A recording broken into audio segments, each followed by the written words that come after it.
There's no place to escape to. This is the last podcast. On the left. That's when the cannibalism started. What was that? I got like an extra runny nose today. I think it's because we're covering a British topic. I think a lot of British people have that nasal drip where it goes all the way back because of the bad ducks. No, that's not true. No, I don't think that's not a stereotype of the British people, a runny nose. They talk like this. And they've got a lot of slime behind their Adam's apple. I don't know for sure. I'm not a doctor in England, so I'm not sure. But we'll find out. We go there for a UK tour in September. Can't wait. Can't wait to see you guys. The strange, stereotypes you come up with for groups of people. Oh, Deirdre, is this my daughter or is this my wife? Oh, Deirdre, right. Oh. Seems like a very serious day. Yeah, seems like a vision problem there. Okay, this is the last podcast on the left. I am Ben. That's Marcus. Hello. We got Henry over in Los Angeles. How you doing, buddy? I am 178 pounds horny today for this topic. I am so excited for this topic. This is serious. This is really serious. This is fucking serious. Okay. All right? And I already hear the mocking tone in your voice. I'm not mocking. No, this is British. And as we talked about before the show, anything that happens in the UK with the British folks, I take very seriously because they're serious people, let's be honest. They sound very intelligent sometimes. They really do. So today's topic, I think we've been doing this podcast long enough to really handle this topic. I really do. I do too. It's the Roswell of the UK, and it is called Rendlesham. I hate you, man. The Rendlesham Forest UFO Incident. It's not called Rendlesham. I don't know. We're going to be talking about Rendlesham today. Rendlesham sounds like a large man who works on a farm. If you just say Rendlesham, it sounds like a man you pay that he takes big boulders out of unusable dirt. Like, that's part of what he does. And the other thing is, sometimes, if you're real tired, he'll make love to your wife. All right. He also kind of sounds like someone you say, Rendlesham, and then he's in the middle of taking a dump, and he says, whoop, and then the dump goes right back into his butt, and then he's like, puts on his trousers, like, I'm ready to work again. No, actually, it's an incredibly compelling UFO case. Yes, I know. Rendlesham. That's what we're covering today. A super, as Henry said, compelling UFO case. So this is, actually, I'm very excited. Yeah, the Rendlesham Forest UFO Incident is perhaps the most well-documented, credible, and impressive collection of UFO sightings in modern times. Yeah, Marcus, yeah! Yes! Uh-oh.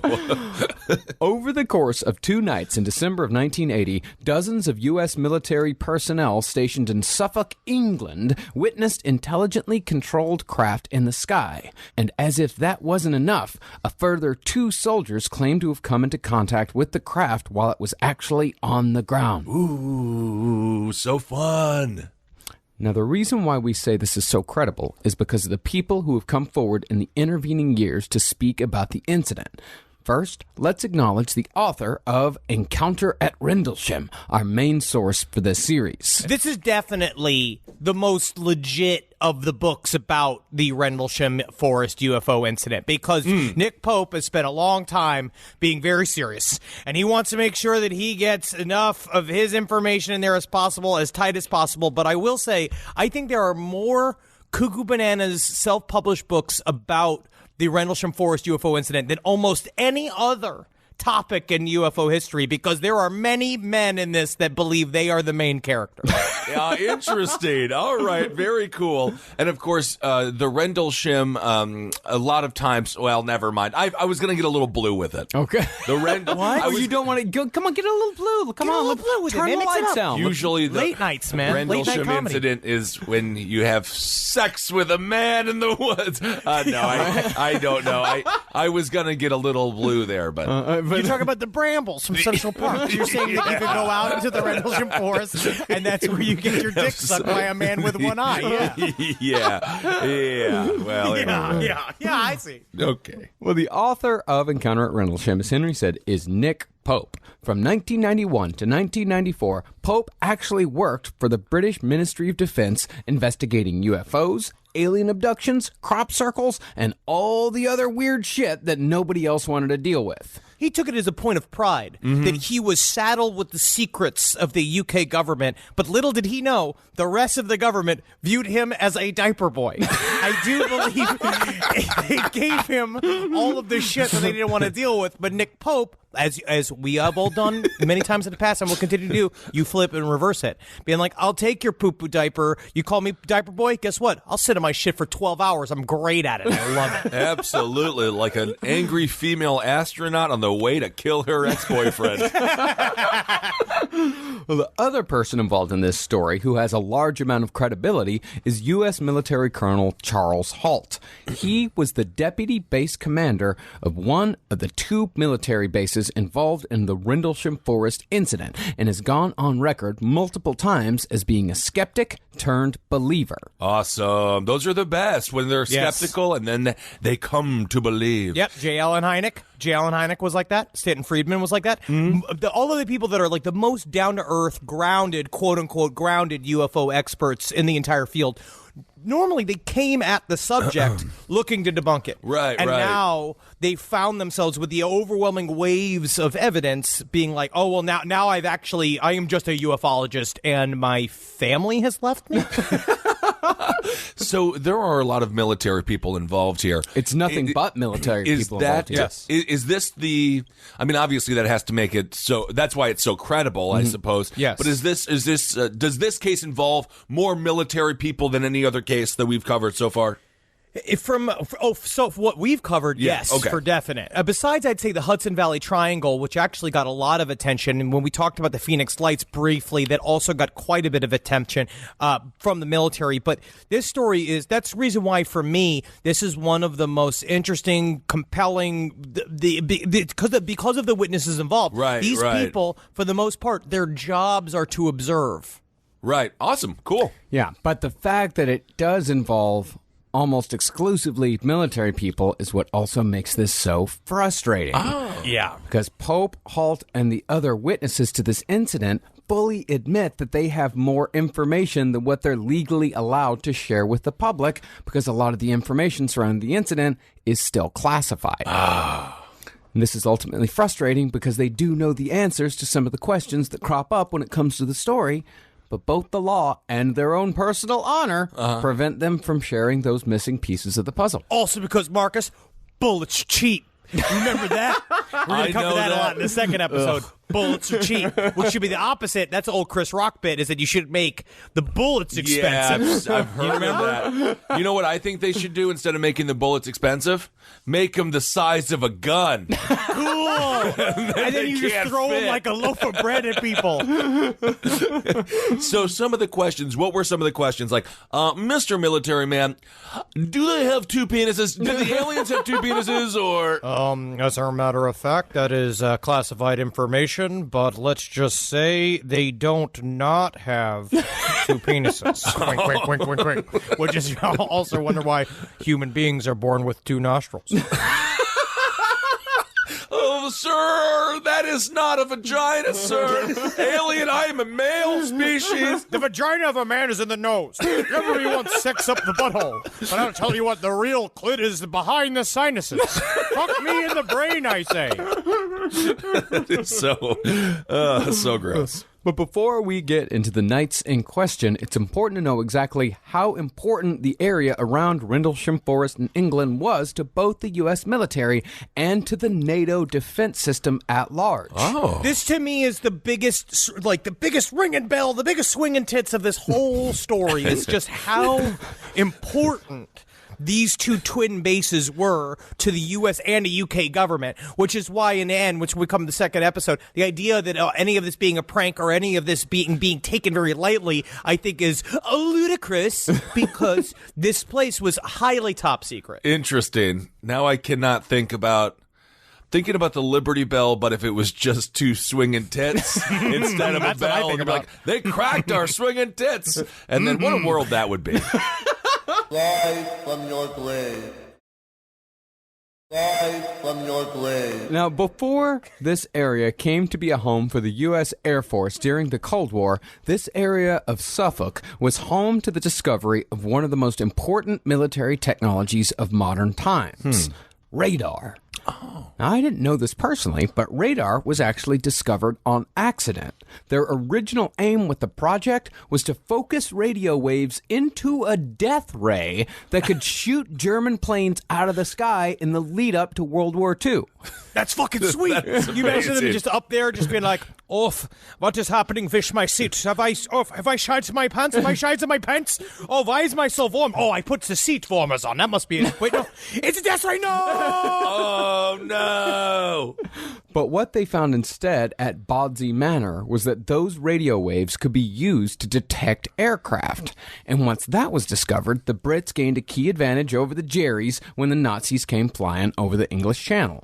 Eventually, though, the radar technology was taken over by us Americans and evolved into a long-distance radar system codenamed Cobra Mist. Yeah, dude. I remember that Axe flavor.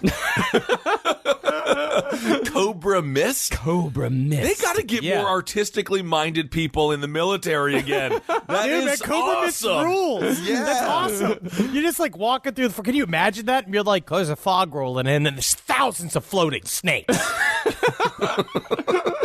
Now, all this talk of radar may seem inconsequential at first glance, but when you take into account that many of the most credible UFO sightings in history have occurred around military bases or were witnessed by military personnel, it starts to make a bit more sense. Now, Henry might have a bit of a different opinion here, but I think that if actual nuts and bolts UFOs are coming to visit the Earth from wherever, whether it be another planet or another dimension, then it would make the most sense for them to scope out our military. I actually have the opposite. I have the totally same opinion. I believe that, of course, because if they are nuts and bolts UFOs, because that's kind of what this episode is a little bit about, right? Especially episode 1 of this series, is if these are actual crafts that arrive from a different part of the solar system or another solar system or for another universe through a wormhole, why would they not show up and go straight to where our fucking planes are? They would show up to where the other things that buzz around, that do the kind of shit, because especially, what if, again, one weird alternative theory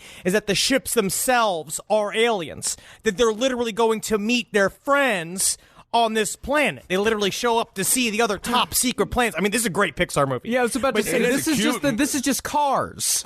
Maybe, but maybe it's real. If Cars was real, then that's that version of the story. That they show up because also maybe they're looking to fuck. Maybe Some of these things are fucking hot. Our stealth bomber, that's kind of sexy, right? You can see like when people fuck objects here, and because their wires are crisscrossed and for some reason their DNA doesn't want them to breathe, so they fall in love with the bridge. What if it's the same thing like that, but the UFOs actually can try to breed with our planes? I'm not just saying they're horny for our planes. That's just one idea I have. But then I have a more wooey-woo idea that I'm going to save. Okay, you have a more wooey idea than that these UFOs are trying to have sex with our planes.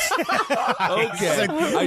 That's science. That's undiscovered science is what I'm talking about. I see. I do think it would be cute to see a montage of the UFOs coming down and then like meeting up around like Epcot Center and then going on the rides, wearing little Mickey Mouse hats. And then they're back over at the, like, let's say, like the Port Orleans, and the one jet's back on its back on there, and the UFO pulls out its tube, right, with its fucking, and it sticks its tube into the like to fill her up. Got to fill her up. Sure. Pulls out the tube and shoots the opening fluid. credits to Dr. Strangelove. I don't know. All right. I'm just saying, what if it's real? What if it's real? I don't know how we've gotten here, but I like it. Well, the Rendlesham Forest area makes even more sense once you get to the Cold War. See, this area was home to not one, but 2 military bases, Bentwaters and Woodbridge. And these 2 bases were separated by a few hundred yards of forest.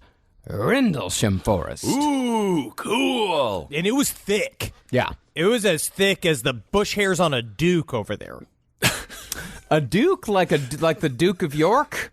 Yes. Oh, okay. I was quite You know confused. that they don't trim. They don't manscape. No, definitely not. It's a point of pride for them to keep that bush hair long and frustrated.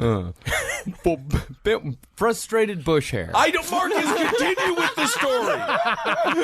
I can't keep on animating inanimate things. I was, again, thinking about bush hairs all tangled up and be like, so how'd we get here? How do we get here? Well, Bentwaters and Woodbridge were both United States military bases, and the Brits have never been all that keen on our decades-long military presence in their country. According to Nick Pope, the post-World War II British joke was that American soldiers were overpaid, oversexed, and over here, meaning England. I know. It's just, honestly, Mr. Okay. I got mad. I just got mad for a second. Yeah. But you know what? The U.S. soldiers, they had a comeback. What was that? This is what they called the Brits. Quote, Underpaid, undersexed, and under Eisenhower. Oh, God. Oh, to get hammered over in a saloon with those kind of funny guys.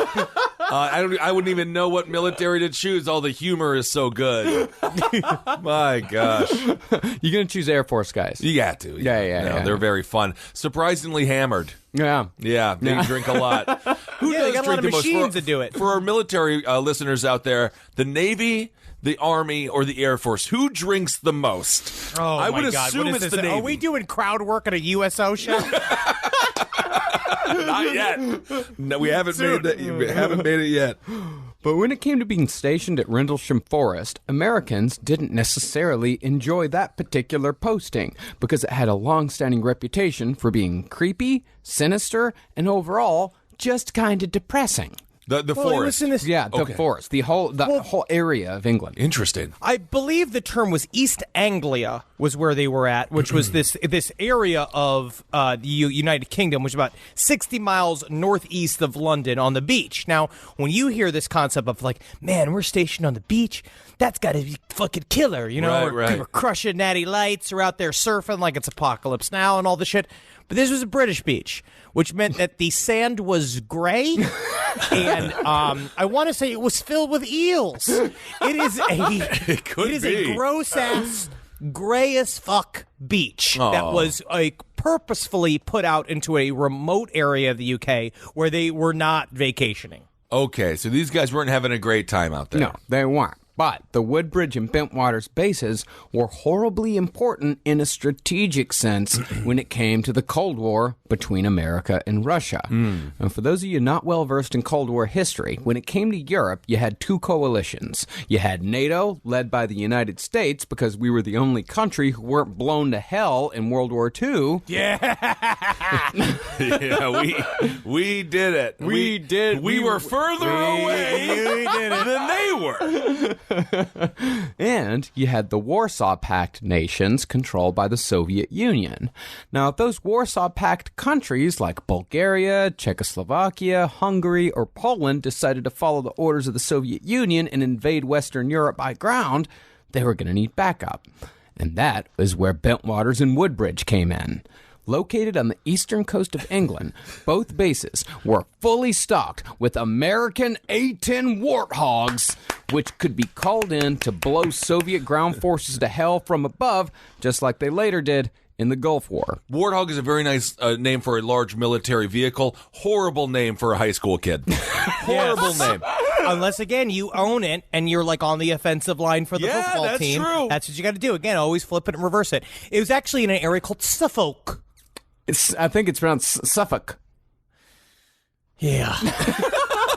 I also did think about the Polish. They're like, oh, it's going to be a ground war, and then them just driving their planes. Well, the Polish also then released their army of evil toys, like an evil Jack in the Box and a really sharp slinky that come rolling through as a visual is incredible. Yeah. Oh, absolutely. But, is easily destroyed by something the likes of a fire extinguisher. Yeah, that's all right. I'm sure we have like a Polish Polish scientist who listens to us and really doesn't like being mocked. So the Polish people are very smart too. Yes, Yeah, we can be. Yeah. Yeah, we really can be. We're very able people. We're survivors. Yeah. Is what we are. Absolutely. Like Beyonce. Yeah. Of course. Yeah. I always think of Beyonce and then immediately the Polish. Just put my butt next to Beyonce's, and you see the true meaning of being Polish. But the Bentwaters and Woodbridge bases may have been hiding something much more powerful than mere warthogs. See, it is the policy of the United Kingdom to neither confirm nor deny allegations as to where nuclear weapons were stored in country. And that was definitely the case when it came to the question of nuclear weapons at Rendlesham.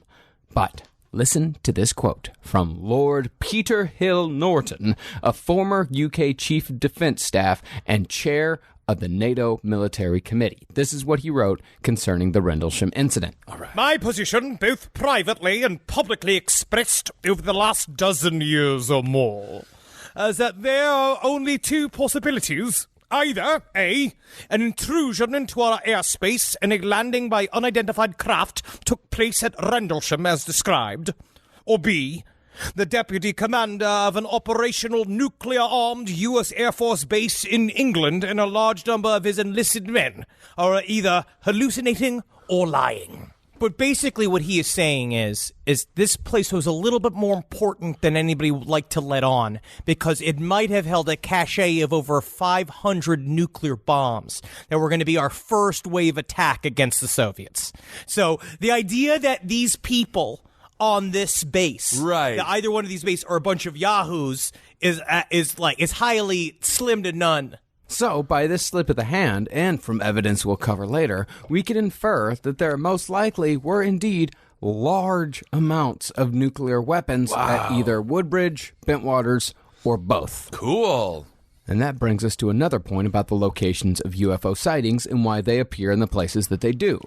Now, some people posit that it is not a coincidence that the UFO sighting explosion coincided with the splitting of the atom. The hypothesis is that when humanity discovered nuclear energy, we entered a higher echelon of scientific knowledge and therefore merited more attention, just like humans would pay more attention to monkeys if they suddenly learned how to drive. When I pay them to put them on the television show. Monkey Uber? That'd be incredible. Yeah. I love that. I think we've actually talked about Monkey Uber before. I swear to God we have. I'm pretty certain we have. Yes. It's true, yeah. If you showed up and it's your Uber driver, just a monkey in there, and he's like points to the back of the car, I'd be like, I don't even go anywhere. Just cruise, buddy. Just ride, We're just going to put on the radio. I'm going to sit in the front seat. I'm going to share me and him are going to hit a vape together and just have a fun afternoon. But absolutely. That's been the ongoing theory. Is reason why UFO sightings have shot up since the 1940s is that when we split the atom, right, they now realize that we can start to manipulate our environment on a quantum level, that's kind of the first steps towards a essentially cosmic travel towards true understanding of the nature of reality, all yada, yada, yada. And also, they know for a fact that we're a bunch of really angry, territory-obsessed monkeys, and that we will probably destroy ourselves before achieving anything the likes that they have achieved. Right.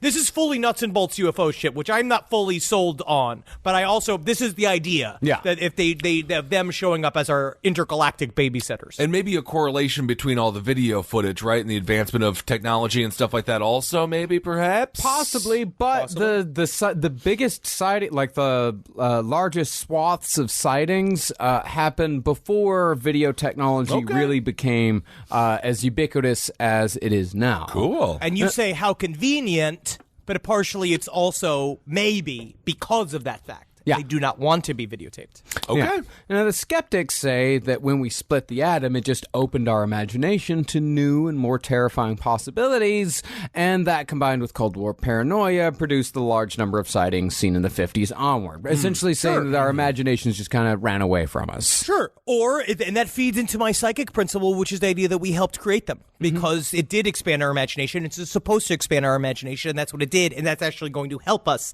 in the long run. Yeah, and granted, most UFO sightings are definitely either misidentifications or outright lies. But that doesn't explain why UFOs are drawn to places either housing nuclear weapons or places powered by nuclear energy. Nor does it explain why these sightings are so goddamn dramatic. This is another reason that we should invest in nuclear energy in order to avoid foreign wars and protect our environment. We could have UFOs overhead constantly, and that would be so fun. Yeah, man, we just put a couple of naked girls out there, a couple of naked dudes, see what they choose, man. Just out there just like dancing around the nuclear bombs, UFOs dancing back and forth. You got some fucking DJ Jazzy Jeff going, man. That's just the end of the first act of Independence Day. Yeah. I want that. What if it's real? What if that was real? It was a unique idea, Marcus. We've covered one of these nuclear buzzes briefly in the past. During the Hudson Valley UFO incident in 1984, a gigantic diamond-shaped UFO swooped the Indian Point nuclear power plant near Peekskill, New York, for about 15 minutes, hovering above the exhaust funnel of one of the plant's 3 reactors. And according to employees who later talked, the plant's security systems and communication systems all shut down for the time that the UFO was above it. It's crazy. But right before, security guards opened fire with fucking shotguns of all weapons. The most useless possible long-range weapon you could find. It didn't even kill Dick Cheney's friend. It didn't even kill me. I got shot with a shotgun when I was like 10. And it was from so far, definitely closer than the UFO was. Hey, buddy, I know. I played in Division 2. I accidentally switched to my sniper rifle with a shotgun. Horrible decision. Immediately dead. But I just love the immediate power of a shotgun. It's why I also like crossbows. Like it on your hip and just fucking blam and things explode, man. It's fucking awesome. True. But anyway, right before they were about to open fire, the UFO flew away and everything returned to normal. Okay. Bye-bye, nerds. Bye-bye. And this hadn't been the first time something like this happened on U.S. soil. In 1973, a large glowing object was seen hovering above the Manzano Nuclear Weapons Inspection Facility in New Mexico. A book to read is called Need to Know by Timothy Good that has an incredible breakdown of military UFO sightings over the last 50 years. And this is one that's just a little snippet of this fucking glowing object that showed up and it hovers. It showed up and they watched it zap a beam where the weapons were. And same thing of the several ICBM tours. They talk about the original testings of several ICBMs. They would shoot up the ICBM and then a fucking sphere would catch up to speed next to it, do a perfect circle around it, and to each cardinal point on the compass, it flashes white, boom, boom, ICBM falls out of the sky. That's crazy. And then, about 2 years after the Manzano incident, a sergeant named Charles L. Moody claimed to have been abducted from Holloman Air Force Base in Alamogordo, New Mexico, where he got rotted by a bunch of thin-lipped grays. Well, it could have been the Russians. It could have been the Russians. But honestly, for that story, you should really read the Need to Know Timothy Good story because it's a really good abduction mini chapter. Okay, cool. Yeah, and those incidents don't even cover, like Henry said, the dozens of low-level intrusions over intercontinental ballistic missile bases. Now, what you might be asking here, though, is why does this seem to happen mostly to Americans? Right. Huh. Even Rendlesham, to bring it back to our original subject, happened to Americans near American military bases, despite the location of said bases being on British soil. Now, the more cynical might say that Americans are just a gullible people, or, at the very least, more fanciful. Okay, could be.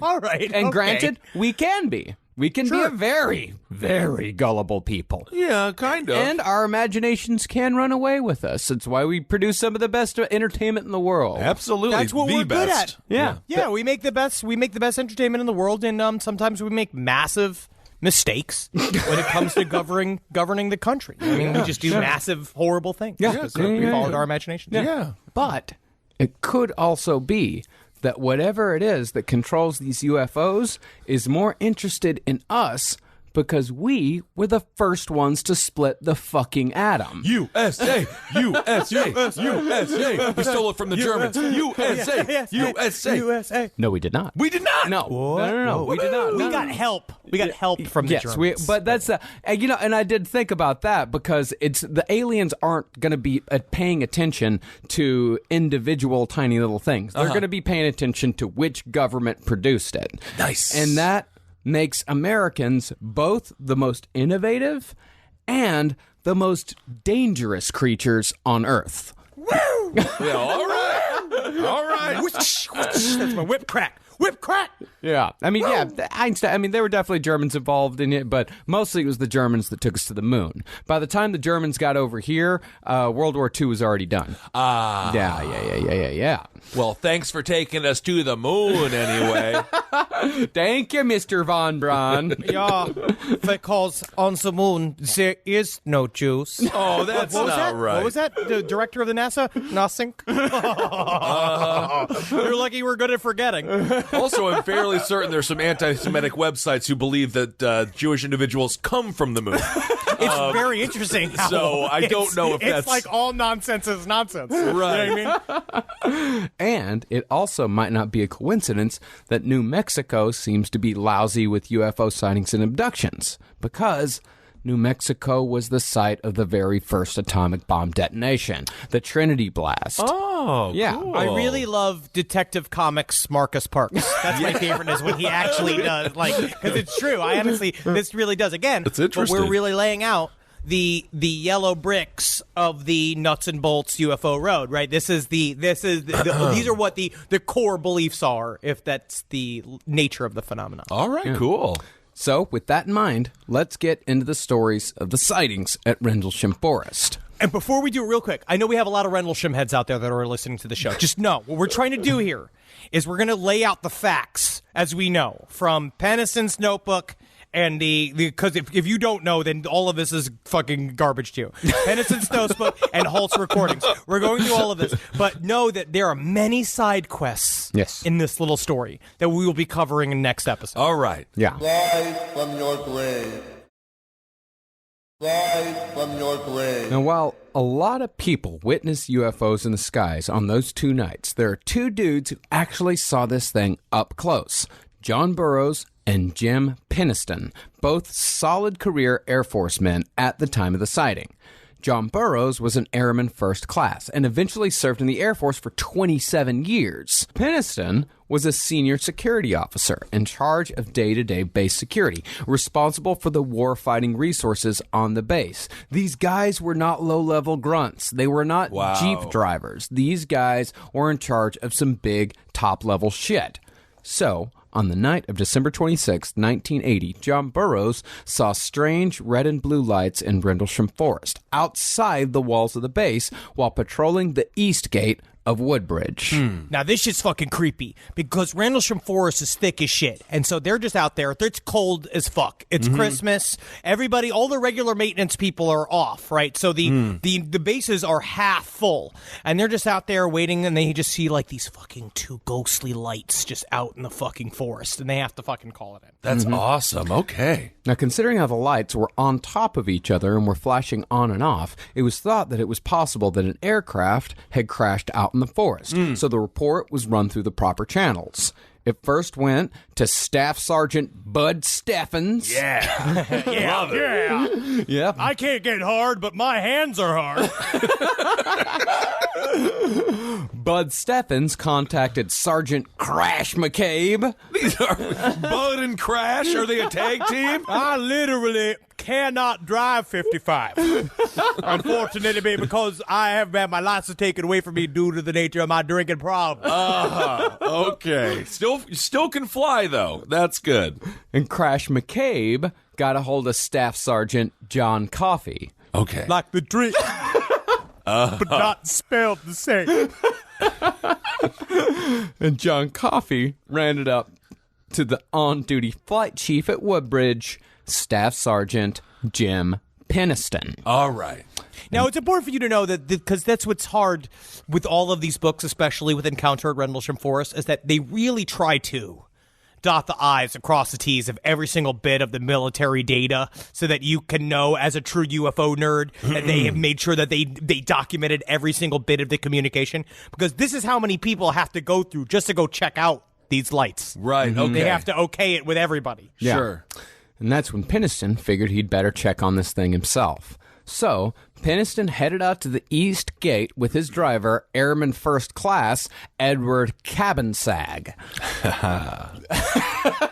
But he's like, that's like a, I don't know how to pronounce that name. I think it's... Because I believe it's Thai. Yeah, Cabansag. Cabansag? Cabansag. All right, it's fine. Cabansag. I like it. Yeah. But when they got there, Bud Steffens made a strange remark about the light. So they've arrived at the light. They've arrived at the East Gate. At the East They're Gate. right at the East Gate. They just watch these lights there. They have been watching it for a small period of time. Okay. Yeah. See. Yeah. See, And I don't know why I turned into Spanish. Yes. I see. I've been watching Highly Questionable on ESPN, and it's they say see or no. Bud Steffens made this remark. He said, quote, It didn't crash. It landed. Oh, my God. This is like a movie. yeah. And at the same time, somebody over in the control tower checked the radar and placed calls to other Air Force bases in the area, in addition to Heathrow Airport in London, about 100 miles away, to find out if they saw anything. It turned out a bogey had been tracked about 15 minutes before the lights out in the forest were seen, but the target had disappeared from radar screens directly over Woodbridge. Whoa. Yeah, it showed up on the radar, and the first thing they saw was the cigar smoke. And then it said, verbatim, It's looking at you, kid. and then it disappeared. That's bogey. Humphrey Bogart.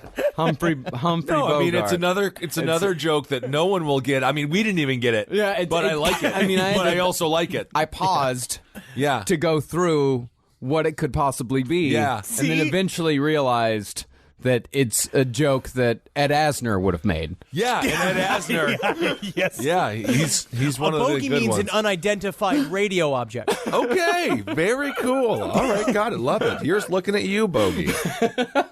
And so, with that in mind, Penniston, Burroughs, and another guy named Master Sergeant Chandler started to make their way into the forest to see what they could see, while the driver, Cabansag, hung back. Did Chandler bring his duck? What? I'm full of jokes. Today is two jokes. I don't even know. I don't know what that joke means. Friends. It's a Friends reference. Ben is full of beans today. Oh, I'm full of beans today. I mean, I'm going to get some hate mail for this. But as they were approaching the lights in the forest, all 4 of their radios started to malfunction, as if something was interfering with their communications. So, in order to relay messages back to the base, Chandler returned to Cabansag at the Jeep. Huh. So now, it was down to just Burroughs and Penniston. Okay. They walked further into the dark forest towards the light coming through the trees, but they said the air changed as they drew closer. Ooh. They said it felt as if the air was crackling with static electricity, and the hairs on their arms were standing on end. Then it became difficult to walk normally because their legs felt like they were wading through deep water. Wow. I watched a slide presentation of Jim Penniston from 2019 because he has a new book coming out called The Rendlesham Enigma. And I was watching this presentation of his, but he was talking about it, and he tried to show, he's like, and I'll show you right now, it was difficult for me to walk. It was like walking through soup. And he tried to show, he's like, because it's not like now how I can lift my knees. And he lifted his leg up maybe an inch. It's like, it was difficult for me to lift my knees. And they could see I was struggling, wading through the soup. Interesting. But now they weren't walking through water. They weren't walking through anything. It was just normal ground. Just walking through the forest. Wow. Then, finally, they came to the source of light in a small clearing. When they walked towards the object, they said they were blinded by a silent, sudden explosion of light. Both men instinctively hit the ground, but when they felt no debris and heard no debris falling, they stood back up. By the reports of Jim Penniston, they were faced with a small triangular metal craft about 9 feet tall by 9 feet wide, resting on 3 legs, kind of like how the lunar landing module looked. Cool. And the way they described it is it had rounded edges, right? It had this, and he said it had a dorsal fin and it had two wings. And he looked at it, he said one of the weirdest things about it is that it was coursing with what he called globular light. He said it's the only way he's trying to describe what it looked like. He said the closest that you could call it is like a lava lamp. Was that the actual outsides of it had the blue and red and yellow kind of floating through it like it was a glass filled with liquid. Was it tangible? Was it actually a tangible light? Okay, we'll get into that. Now, on the side was a bank of blue lights, and on top was a bright white light. But as we hear again and again with UFO sightings, it made no sound whatsoever. But Penniston was curious, so he walked closer. When retelling the story, Penniston refers to the area immediately around the UFO as the bubble field. He said that once he entered it, all ambient noise ceased to exist, as if the air around him was dead, and the static electricity got stronger. He said he tried to turn and yell for John Burroughs, who was only about 10 feet behind him, but he found that John was standing motionless and didn't react to his calls in any way whatsoever. Straight up, Burroughs was just standing and staring at this object as the lights were bouncing off of him. Penniston turns back and he says the only way to describe it is that he felt the thing calm down. Like it was the light slowed until it became a black object. And now what he said in his mind at the time was that I'm just about to die. This is a weapon. Whatever this is, he's like, this is obviously not a crash. He calls in, he have to change the parameters to helping hands. And the term helping hands over that time period, which is there's something that is about to affect the safety and the, I believe the working quality of the base, something that term, was like, this is going to fuck us up. This is a weapon, but he wasn't sure if the radio was getting through. So he pulled out his notebook and started making notes and then approached the vehicle because he was like, if I'm going to die, I need to document this. Helping hands also sounds like the off menu at a massage parlor. Like, I'll have the helping hands, please. So once Penniston got near the object, he saw strange symbols etched on the side, which were totally unrecognizable apart from a passing resemblance to Egyptian hieroglyphs. Wow, cool. He said he felt relieved when he saw the symbols because he's like, okay, this is something. Yeah. For now, I think for a second, he's like, I'm going insane. Right. When he saw the symbols, he's like, all right, now this has to come from somewhere then. Yeah. Right. And it's also not a bomb if they put symbols on the side. You should look at, did you see any of these symbols, Kessel? No, I actually didn't see any of those. It's pretty fucking cool. Awesome. It is. I mean, it's alien writing. Mm-hmm. That's so cool. Yeah. Then Penniston decided to actually touch the damn thing. He said the surface felt hard and smooth, like running your hand over glass, but the symbols were rough, like sandpaper. But when Penniston touched the symbols, the white light on top of the craft became so bright that Penniston was temporarily blinded. And when he took his hand back, the light dimmed once more. Cool. Then Penniston just kind of stood there for a while, like taking it all in, making sketches, doing sketches of fucking everything, like trying to document what was happening. By then he realized that he wasn't going to die. Yeah. He was like, all right, well, I'm not going to die, so now I really have to do it. So he paced the whole thing. He's just like, he does his whole like tall man math where he was like, I'm 6'3". I got a 3.5 foot stride. I did 3 strides each. That's as exact as it gets, folks. And the whole MUFON audience is like, that is. Yes. So he literally set up an easel, put up a little canvas, and started painting like Bob Ross. Yeah, just trying to see, like, he had a little police notebook that he carried around with him always. And he was like, and a pencil, and he just sketched all of it down. Interesting. And finally, though, the craft slowly began to lift off the ground, and everything felt as if it was moving in slow motion. Then, after about 2 to 3 minutes, the craft finally rose above the trees. Then, once it had cleared the trees without making any sound whatsoever, it flew away at an impossible speed. In fact, this is the note Penniston made in his notebook. Quote, speed? Impossible. Impossible speed. I mean, that's Speed 4. That's a great name for the movie. Yeah, that's awesome. Impossible speed? No, speed impossible. Ooh, I like that. Very cool. But here's the strange thing. Remember, John Burroughs was standing only 10 feet behind Jim Penniston. But he remembers the incident completely differently, although he still maintains that he saw something. Burroughs claimed that after the initial blinding flash of light came, he hit the ground and saw a red, oval, sun-like object in the clearing. He saw no craft whatsoever. And instead of the close encounters experience had by Penniston, Burroughs said his experience lasted only a few seconds. Strange. Or at least, that's what he claimed later. Oh. Yeah.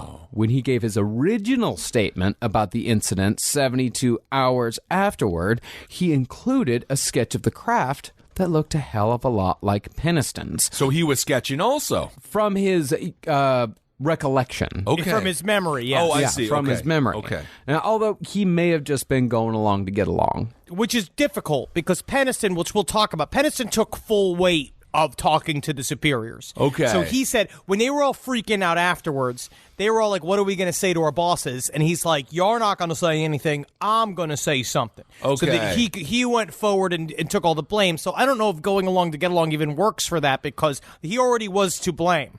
Like it was already on Penniston. They didn't need to back him up. But what's he being blamed for? Just seeing something? Calling him crazy. Right, yeah, calling him right, crazy. sure. But this story, it's very, very interesting. We'll talk about this. This is where it gets woo-wee-woo. Okay. Where's the idea being like, what happens if our brain is an operating system and an entity's like a program that shows up in front of you? What if it's like a thing and that you interpret it the way you interpret it, and everybody's seeing shit and feeling shit? Yeah, couldn't you? I mean, I could see my brain just totally shutting down. Yeah. Like Yes. when you see something that, like, oftentimes they say when you have extreme trauma, like when your bone pops through the skin, like what happened with Paul George, your brain literally shuts off, and you're like, you can't remember this because this really is too much for you to handle. Shock.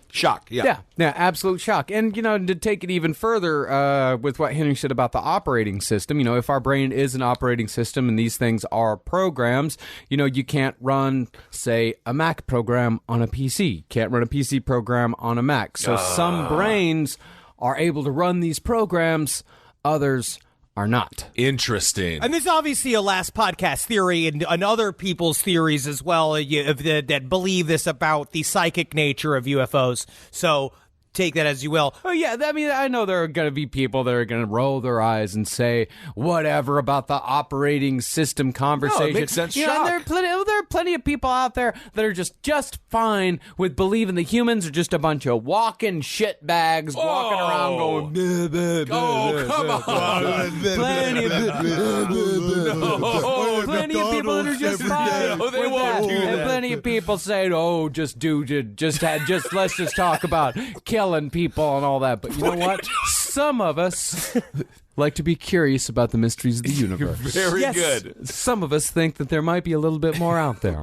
I don't know why. little bit I extra don't juice. know why you guys have made yourself defensive because there is We did no it. one Because it's listening called- nor out there that is just like we better go give these guys a wedgie immediately.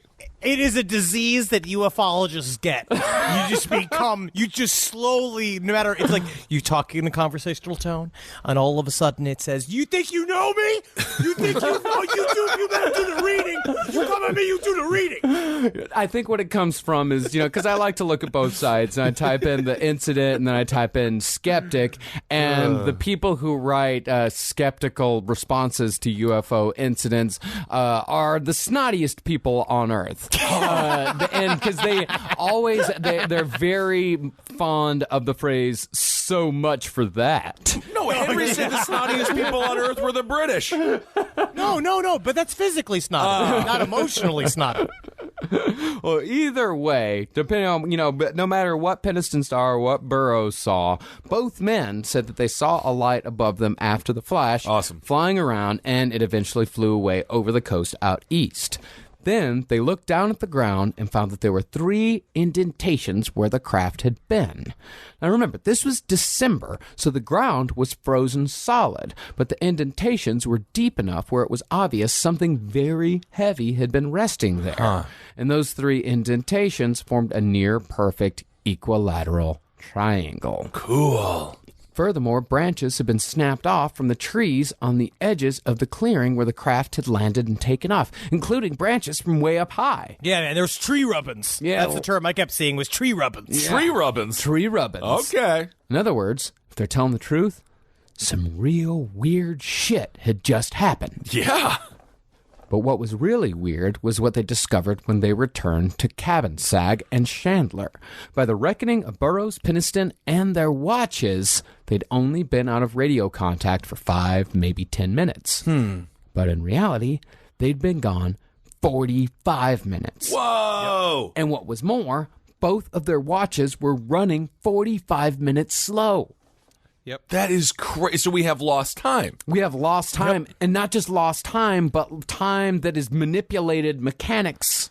What? So we have the actual touching of a spacecraft, scene of a spacecraft, drawings of a spacecraft, lost time. I mean, Yes. this is pretty much everything you need. This is what we love. Yeah. This is why we're covering this case. It's because it literally this was the weirdest shit, because they came back just being like, why are you like acting like they were literally just sitting in the truck like they had been gone for 45 minutes. They're like, we just left. And they're like, no, you were gone for almost an hour. Wow. Yeah, and they'd also been calling back to the base, and because the base was checking up on them and saying like Where the hell are these guys? And they say Right. they're in current investigation. They're trying to push off the bosses because the bosses would be like, what the fuck's happening? Because they'd have to scramble more people if there's a real emergency. Right. Or if they died. Right. And furthermore, when these guys were debriefed, they found they weren't the only ones who saw weird shit that night. Now, some say that what the witnesses outside of Penniston and Burroughs saw that night was actually the breakup of a Russian satellite, or a meteor shower, and both are on record for having occurred that night in the south of England. Well, how would it go back up into the sky, though? Well, that's the thing. It's Well, possible. yeah. I don't know, huh? It's the thing is that it's possible that that is what some of the people saw. Some of the people who reported seeing things in the sky that night probably saw a meteor shower, or they saw the breakup of the Russian satellite. But that doesn't explain what Penniston and Burroughs experienced. Right. Nor does it explain the lights inside the forest that they went to go investigate in the first place. Nor does it explain the bogey on the radar. And where was Lauren Bacall? Well, that's a question we could ask every second of every day. But no, it's interesting. Yeah. Because a part of it comes from the misdating that Penniston did on his notebook. That he said that was a true mistake, and others say was purposeful. He was lying, saying that he was essentially lying about the entire thing, which is weird. But I feel like maybe it might have been a mistake. I don't know. But that's because on the night in question, the 26th, was the night all this happening, was when these two other aerial phenomena were also happening. And the 27th, it was not. When it comes to him lying, I guess everyone will be like, did he make a lot of money? Did he get famous? Was his career, and I'm sure we'll cover this, but was his career helped by this? Did he make money with this? Or is it like more traditional? It's highly embarrassing. Okay, so that kind of debunks the idea that maybe he wanted to benefit from it financially. No. Okay. No. And furthermore, there was another actual incident that night that wasn't just lights in the sky. 2 more personnel reported lights in the forest. And when they went out to investigate, a white light had engulfed their Jeep, and the Jeep completely stalled out, and they couldn't get it to start again. Wow. Now, what's interesting about this incident is that for jurisdictional and legal reasons, the Americans were required to notify British authorities that they were going off base to investigate a possible crash. Interesting. Now, while you'd think they'd be calling the British military or some such, who they actually called in this situation when they left the base was the local cops. Okay. Yeah. So they're going to take the billy clubs to it. Yeah. All right. The local it's a constable. hooligan. Yeah, exactly. And here's what the local police wrote in their logs as to what happened that night. Quote, We have had a call from the LA at Bentwaters in reference to the UFO reported last night. We have found a place where a craft of some sort seems to have landed. Oh, I do feel like he's got a little, like a napkin stuffed into the top of his shirt. They're fun. They're lobster. It sounds like they're always eating lobster. yeah, or the bangers and mash. Ooh, yeah. I'm actually excited for the UK food. I think I'm going to do beans this time. Do the full English. I'm actually going to Full do English is great. I don't It's a good way to understand start it, your but- day, just full of shit. It's like beans and bread for breakfast. Triple B's. And a tomato. And a tomato. Great. great. So by the next morning, the whole thing had become a bit of a joke on the base. Already. Yeah, already. Of course. Yeah, dude, all night. Because because they were like, where were they? They were out for an hour chasing UFOs. So everybody's fucking flipping out and having a great time about the shenanigans that happened the night before. Okay. And you got to remember, I mean, this is 1980 Air Force Base in England. Like, it is Cold War paranoia, so everyone is both on high alert and extraordinarily bored at the same time. Right, Yeah. right. And the joke vibe was what Colonel Charles Halt walked into at 5 a.m. when he reported for duty. Now, Sergeant Crash McCabe told Halt that Peniston and Burroughs had been out chasing UFOs all night. And Halt was actually all about playing the whole thing down. He suggested they use the term unexplained lights in the official report instead of saying UFOs, because he didn't want shit to get out of hand. Right. Charles Halt is a very serious human being at this point in time. He has never smiled in a single picture. Right. I've been reading the Halt perspective written by Charles Halt. It's called that the he wrote Halt that perspective. Yes. Yes. Sounds like you lost a job on Fox News to Bill O'Reilly. It does. I'm pitching a show, The Holt Perspective. What is your perspective? I hate my grandson. There's too many Starbucks and the coffee is too brown. And that's the Holt perspective. Charles Halt wrote a 500-page entire breakdown of UFOs around the Rendlesham Forest. Like, he went completely nuts. But when you read this, what happens to him afterwards, we'll get into more in the second episode. Right. But Charles Halt believes he truly is the main player of this entire story. So he is also a believer that there was a UFO here. Oh, yeah. He became one. Interesting. Okay. Very interesting. Yeah, he became one. And even though, like, kind of the rank and file of the base, they were all treating this as a joke, the higher-ups were taking it much more seriously. Really? Almost immediately, documents concerning the incident, specifically security blotters and incident and complaint reports, were pulled and classified as secret by base commander Ted Conrad. All right. What was weird about this was that it completely bypassed Colonel Halt. Colonel Halt should have been involved in these sorts of actions, and as far as he was concerned, the documents had pretty much been stolen from under his nose. Huh. I can literally just see Charles Halt, who's probably about 2 inches shorter than me, just like jumping for files that two like other officers are just throwing above him to each other and leaving, and he'd be like, "That's not fair. That's not fair. I'm the one that went down there. I went down there and I saw the UFO myself." That's how he sounds. It's a very strange accent. Maybe he's Massachusetts. Perhaps he's a Bostonian. Yeah, it sounds like Yes. it. And there was some attempt at investigation, but the problem was that the Air Force had no standard operating procedure for the investigation of a UFO incursion on or near a military base. That's interesting. 1980. I would have thought they would have had some protocol for scrapped it, unidentified flying objects. But We scrapped it in 1969. We stopped officially investigating. Stop. Whoosh, swish, swish. Quotation marks. Swish, swish, swish, swish, swish. We stopped officially investigating UFOs then when we stopped Project Blue Book. So all of those, the standard operating procedures, all that shit has been thrown out. Okay. Because there's not supposed to be standard operating procedures. interesting. Now, one dude, Major Edward Drury, thought that the whole thing had been a Christmas prank. Oh, man, I love Christmas pranks. There was one time, my cousin Robert did this really funny Christmas prank where he was deployed overseas, right? And he wanted to surprise his family. So he came in and he showed up like he dressed himself in a big box for Christmas, like a big bow on top of it. And the family was like, my cousin's so excited to see him. They didn't know, you know what I mean? Like he was coming home for Christmas. And then when he popped out of the box, the problem is that he had some kind of like flashback or something. And he killed his whole family. Really? And that was like the craziest Christmas prank. That is, yeah. I wasn't aware that pranks on Christmas was a thing, but I was not aware Christmas pranks were a thing either. okay. Yeah, man. No, that's you every Christmas. All we do is we dress up as Santa. I break into people's homes.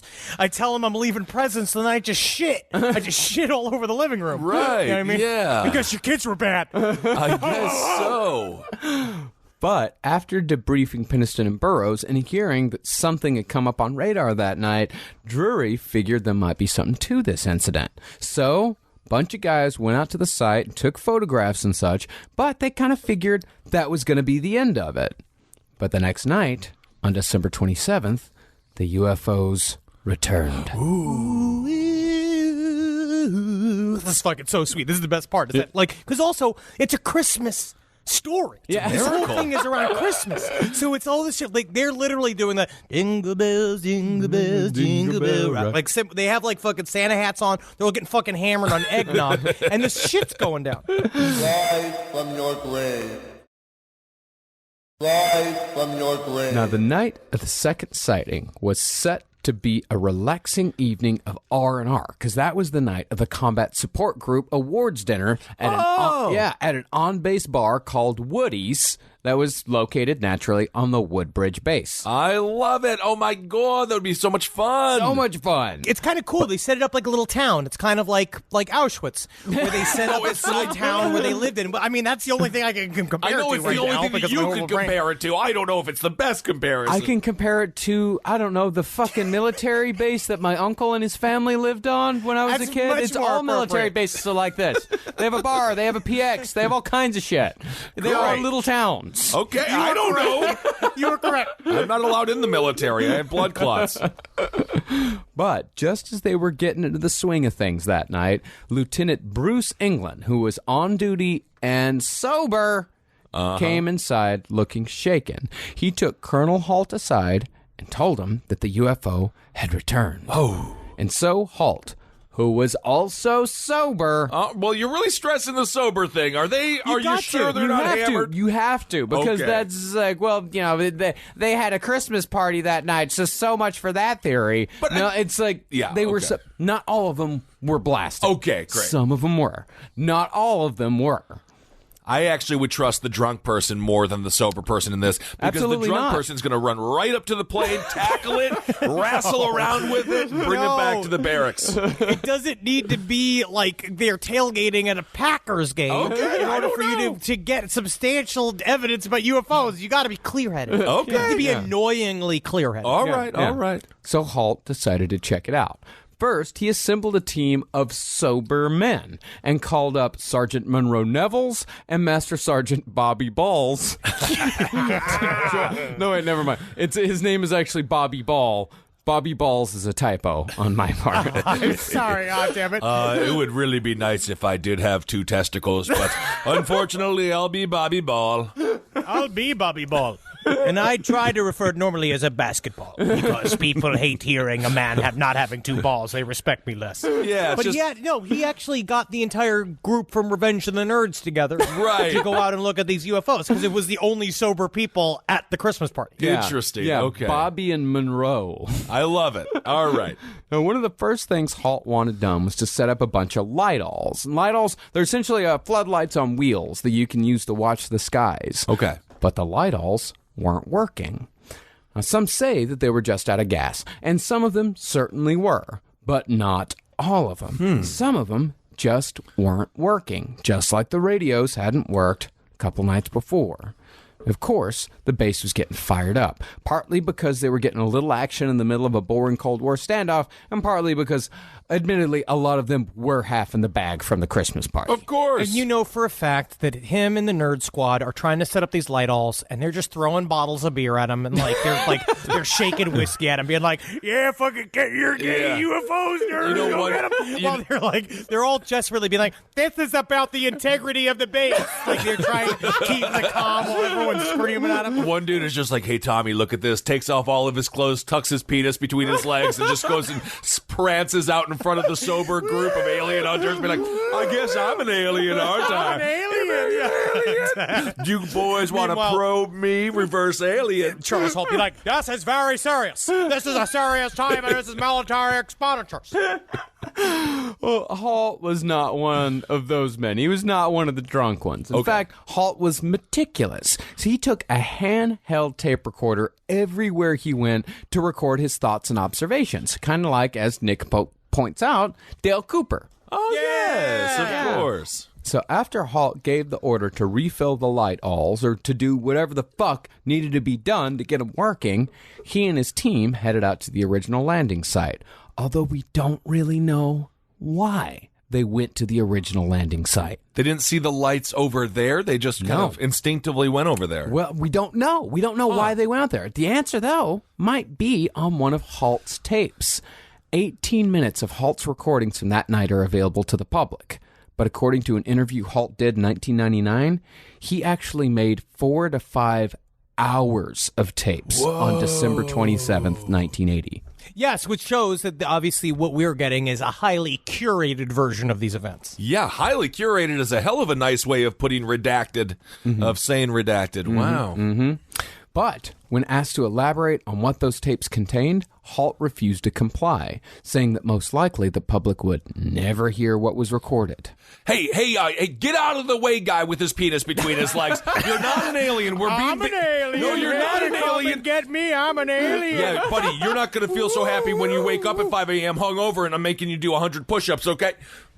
I'm an alien and I hear some dumb police officer. So in other words, we just got to make do with what we have here. Wow. Now, the first part of the tape, as they arrive to the landing site, is pretty standard, just them using a Geiger counter to inspect the area.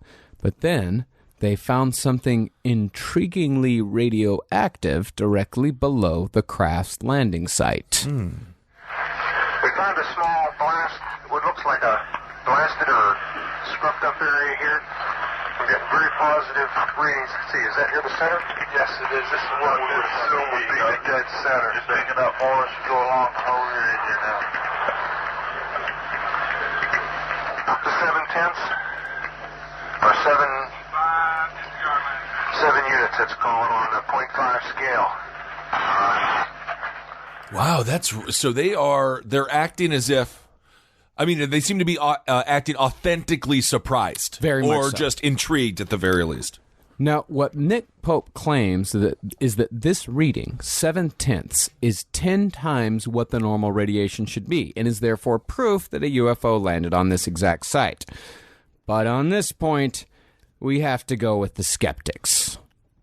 Well, it's interesting because people love the concept of UFOs and radiation. That radiation is the smoking gun, and then you got to get radiation. There's something about it. It's like the way they take hypnotic regression very, very seriously, where they believe this is the evidence you got to have. But we don't really know how the hell these things work. I don't know. Like they say, they're just looking for anything that seems to prove scientifically that radiation is the way to show that UFO showed up. Is there any chance that because it's a nuke site or potentially a nuke site that the radiation would be higher? Well, I don't know.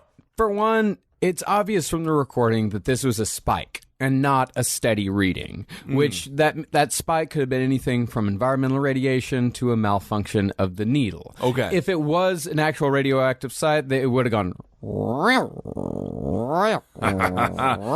that sounds like a fun bubble lawnmower. Yeah. Start it up. But it didn't. It was just one single what was spike. it? But it could have gone. It could have gone...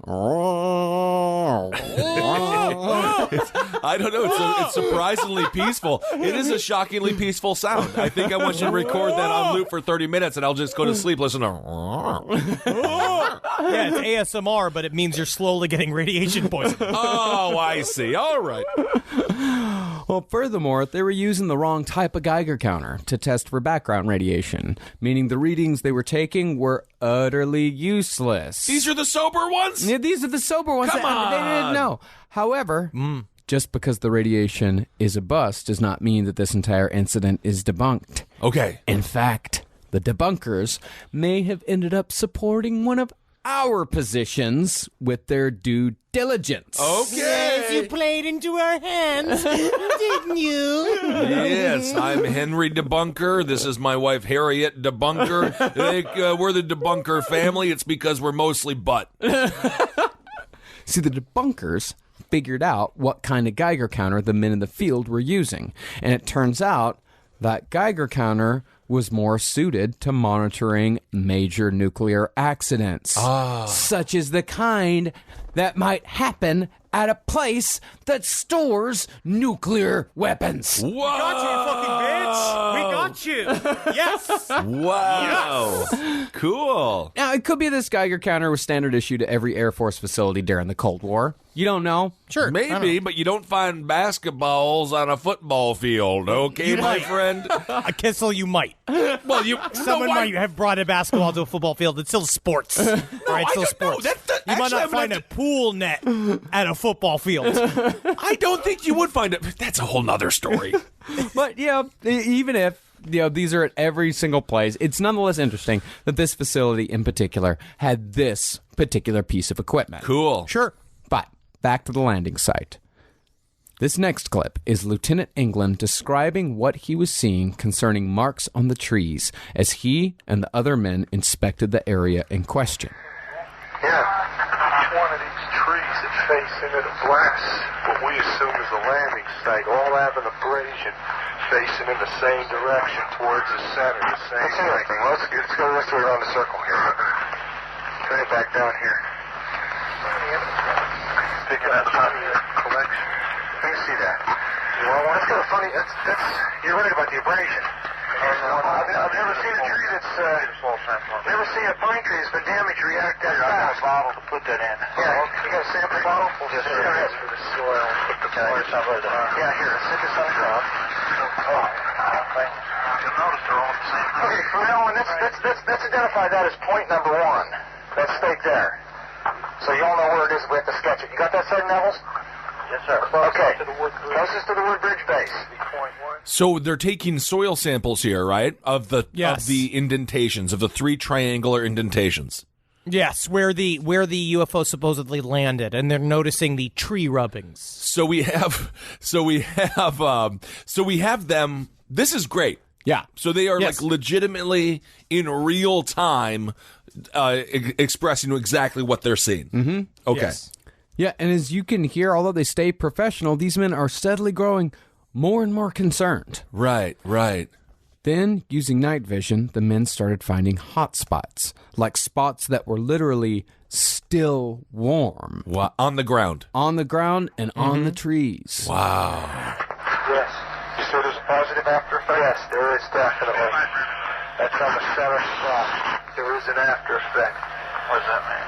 It means when the lights are turned off, once we are focused in and allow time for the eyes to adjust, we are getting an indication of a heat source coming out of that center spot, which will show up on heat or some form of energy. It's hardly heat at this stage of the game.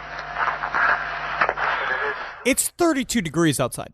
That's a part of it that, like, this. It's wintertime. So it is very strange for this heavily packed soil to have heat radiating out from somewhere in the bottom of it. Right. I mean, it does beg the question, do the aliens know it's Christmas?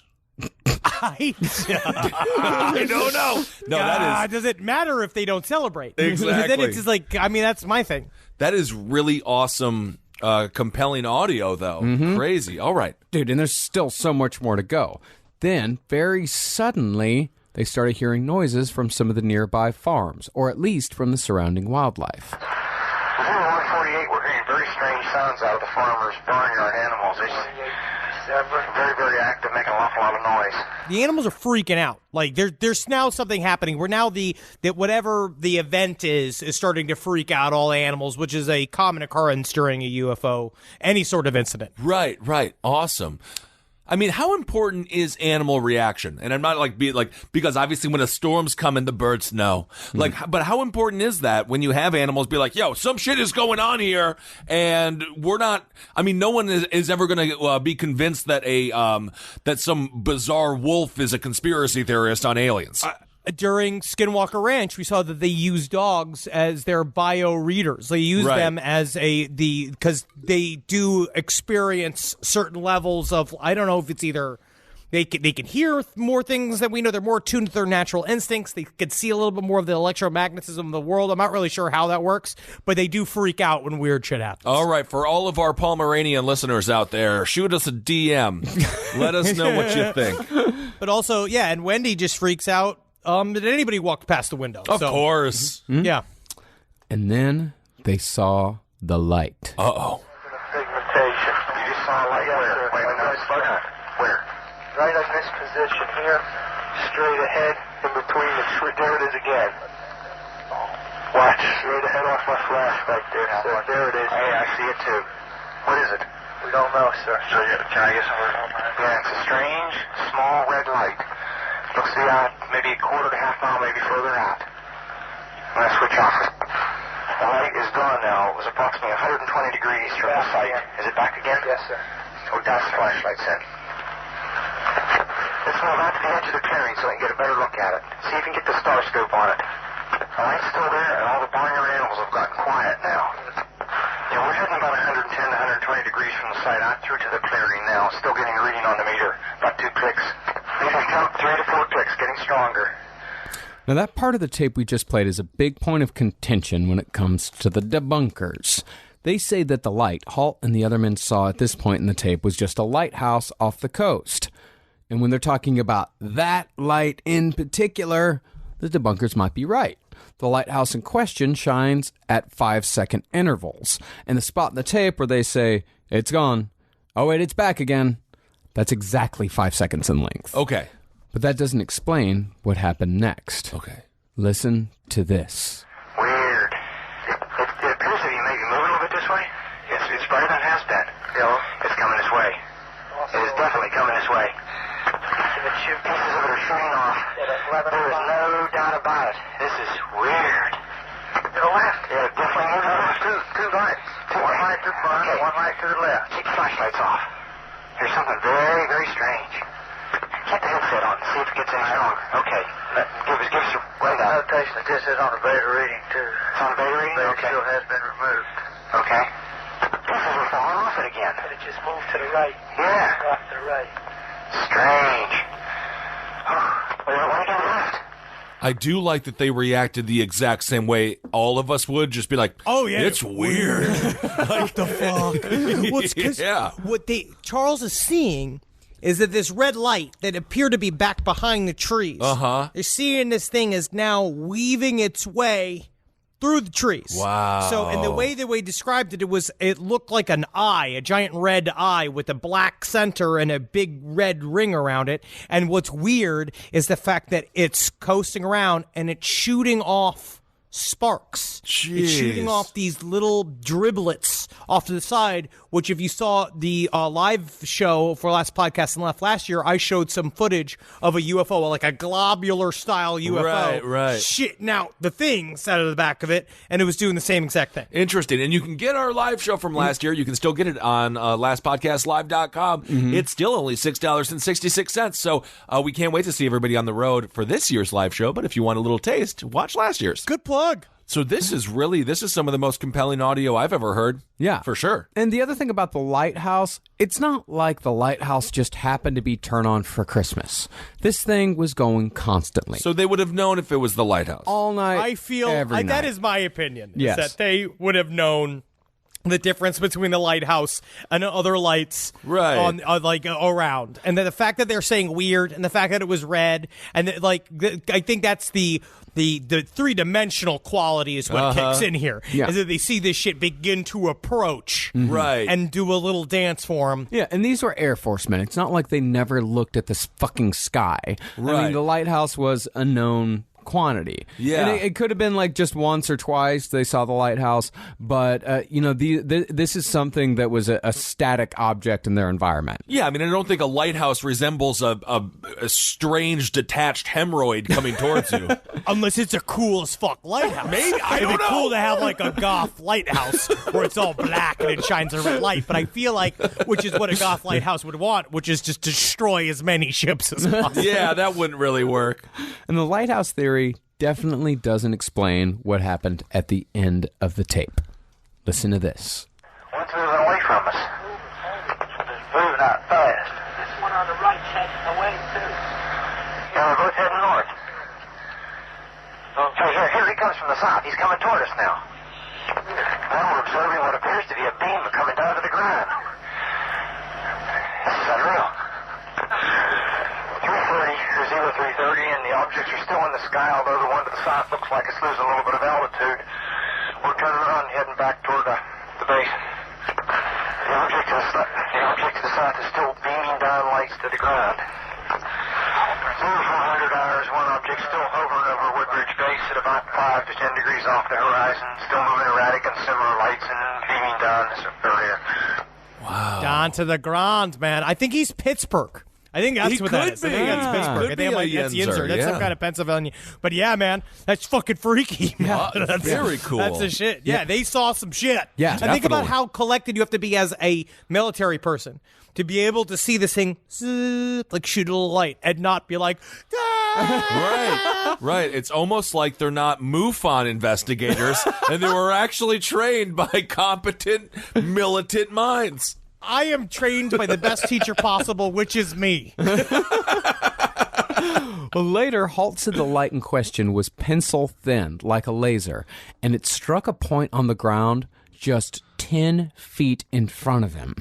Then the UFO flew right above Woodbridge and shone a light directly down to the base, which was a show of strength if I ever fucking heard one. Yeah. You're like, look what I can do. Whoa. Look what I can do, and you can't do anything. That I love that about UFOs when it's because they talk about the idea is that the presence of these things, that they acknowledge your presence. They are communicating with you. So it's Right. just showing you being like, what can you do? You can even shoot shotguns at me. The last guy tried that. And it Right. did nothing. They just all hurt each other. And still, that wasn't the only thing that happened that night. While these guys were off in the woods, John Burroughs, from a couple of nights before, was having a second encounter. Jeez. When he heard the UFO was back, he'd hightailed it back to the base, because Burroughs claimed that he was inexplicably drawn to the craft. And at first, Halt had told his men to keep Burroughs the fuck away from the landing site. But eventually, he and a man named Sergeant Adrian Bustinza were given... Played by Jason Alexander in the movie. Like that. He's very talented. Very talented. He was given permission to approach one of the lights to see if he could confirm or deny that this was indeed the same craft. But as they were driving towards the light in a Jeep, a streak of blue transparent light came streaking towards them, followed by a white object that floated in the distance. Then, when they got out of the Jeep to walk towards it, the light started coming towards them. Uh-oh. Bustinza hit the ground, but Burroughs... It's unbelievable. It's unbelievable. But Burroughs kept walking forward. Eventually, he disappeared into the light and was gone for several minutes before reappearing. Whoa. Again, he had no recollection of what happened and had missing time when he walked out. But this did add another fairly close-up witness to the phenomenon, bringing the number of people who saw something that night to about 60. 60? Yeah, 60. dude. Whoa. Of military dudes. 60 military guys Yeah. saw this shit. But the sightings are only half the story.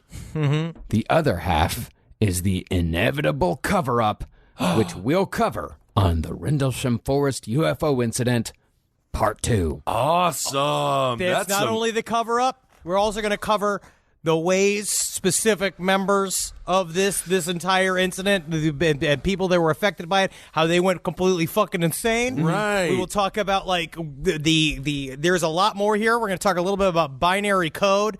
We're going to talk about some people got scooped. We're going to talk about a crazy person named Larry Warren that just kind of insinuates himself into the story somewhere in the mid-90s where he just all of a sudden, I was there too. There's a lot of those guys that will show up in this story.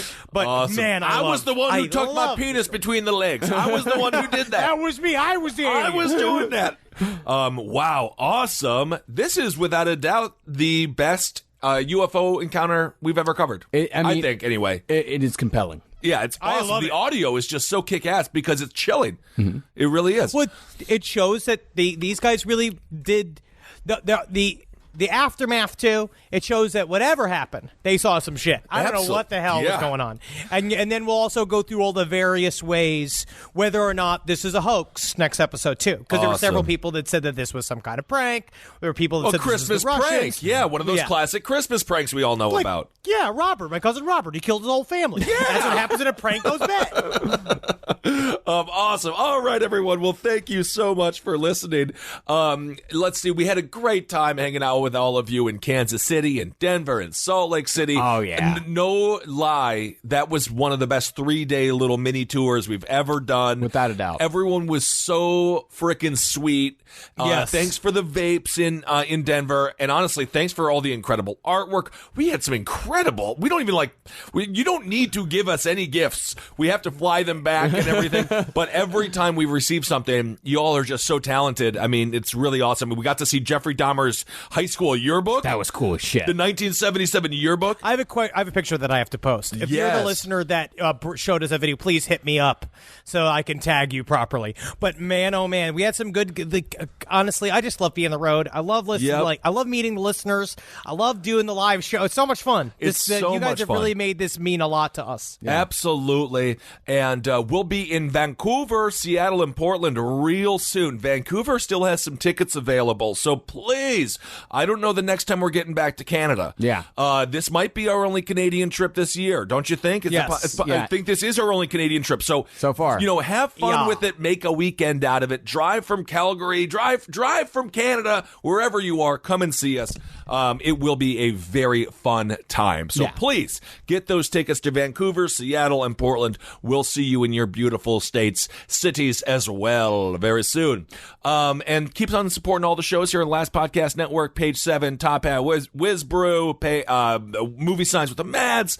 You know the shows you love. Keep on supporting the network because all ships rise, and we are really trying our best to get this network, off the ground. And it's already off the ground, but we want it to be flying even higher. Yeah. So we want to show you guys our tree rubbins. Yes, we want to get the tree rubbins for you. So thank you all so much for supporting the network, and thank you all so much for giving to our Patreon. Again, without you, nothing is possible. And you're part of the fam. We're like the Green Bay Packers.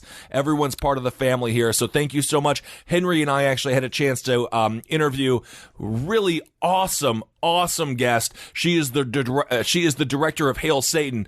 Wonderful guest that we got to speak with.